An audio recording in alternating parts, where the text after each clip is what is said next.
always find it interesting how videos about mindset always get less engagement. And, I think it's because videos that show technical analysis and rules and, pips, how far the trend you can catch and all that stuff, that's sexy because it's like you can visualize those kinds of profits for yourself. And mindset always kind of gets put on the back burner because it's not something that you can see. It's something that you have to work on a lot harder sometimes than even following the rules. And in my last video, I made the argument that you can have the best rules, but if you don't have the right mindset, you're not going to follow those rules. And so this is why I believe mindset's the most important thing. And I'm going to share with you the biggest breakthrough in mindset that I had ever made and translated into some of the biggest changes and transformations in my life. So,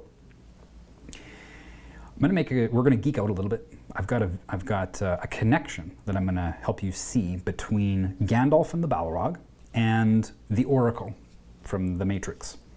And they don't seem to have much in common and very different circumstances, but you'll see the connection as we go on.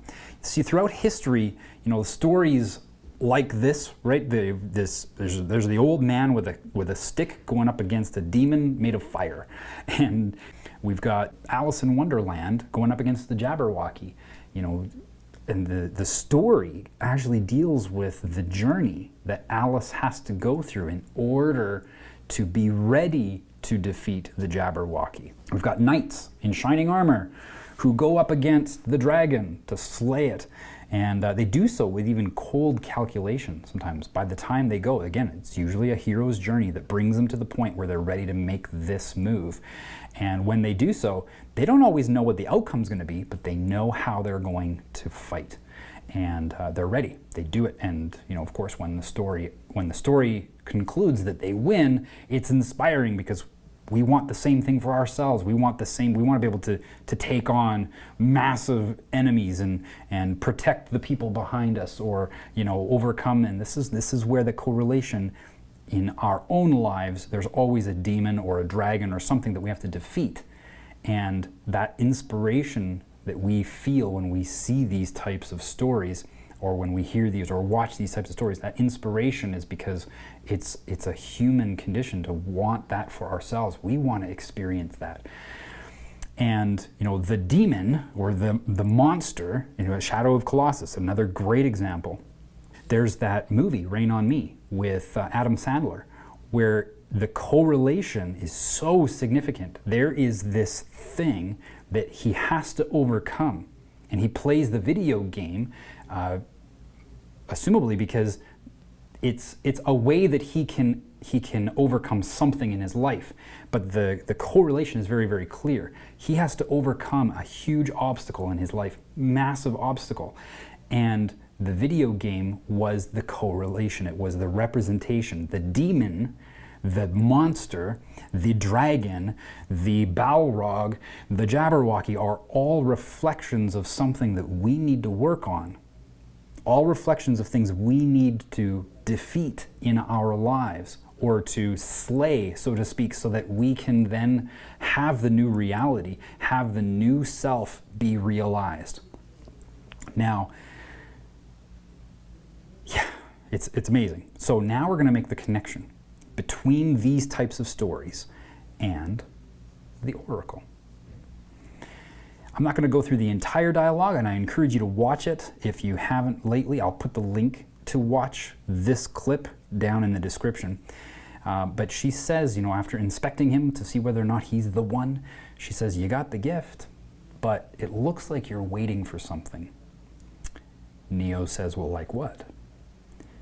"Next life, maybe. Who knows?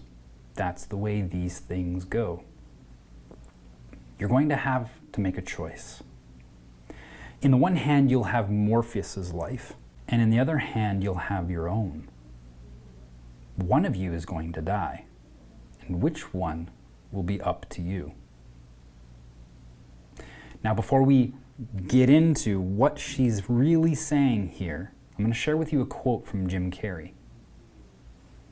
At some point when you create yourself to make it, you're going to have to either let that creation go and take a chance on being loved or hated for who you really are, or You're going to have to kill who you really are and fall into your grave, grasping onto a character that you never were. That's a very powerful statement. It's a very powerful realization that Jim is sharing. Back to the Oracle. See, we watch that movie and we automatically, and I did for years, thought that the Oracle was saying, because Morpheus is going to sacrifice himself to save you, you're going to have to choose. One of you is going to have to die. You or Morpheus, you're going to have to choose. But that's not what she was saying. You see, earlier on in that dialogue, she said, it's like you're waiting for something. Your next life, maybe. That's the way these things go. You see, we need to defeat our demons. We need to fight our own Jabberwockies. The Oracle was telling Neo, one of you is going to have to die. One of you. See, we have two selves. We have this eternal battle between good and evil within our own lives. The things that we need to work on in order to make our breakthrough, that's the shadow. That's the obstacle. That's the antagonist. And in the story of the Matrix, Neo had to kill one of himself. One of his entities had to die in order for him to win. One of you is going to have to die, and which one is totally up to you. Now, I've put this on my desktop. If you've ever watched me do some of my live streaming, you may have seen this photo. It's on my desktop, and I use this photo as a reminder to always look for the thing that I need to work on next. Always look for that next aspect of my life that I need to divorce from in order to become a better man, in order to become a better trader, in order to be more healthy, in order to have better relationships, in order to do better at business. I'm always looking for that next thing. So I hope that this is helpful. If you like this, I encourage you to hit the thumbs up. If you would like to get more of these types of videos, I'd love your feedback. I love mindset. I love determining what is it that we can do to improve our lives, and it always stems back to mindset. So leave a comment. Let me know what you think. And subscribe if you'd like to see some more of this kind of stuff. And of course, yes, I will be doing some back tests as well. We've got a few requests that I'm going to be covering, but this was timely for everybody to see. You know, it's the foundation that I draw from in order to make the leaps and bounds in my life that I have planned and I have already made. So yeah, thank you so much. Look forward to seeing the comments.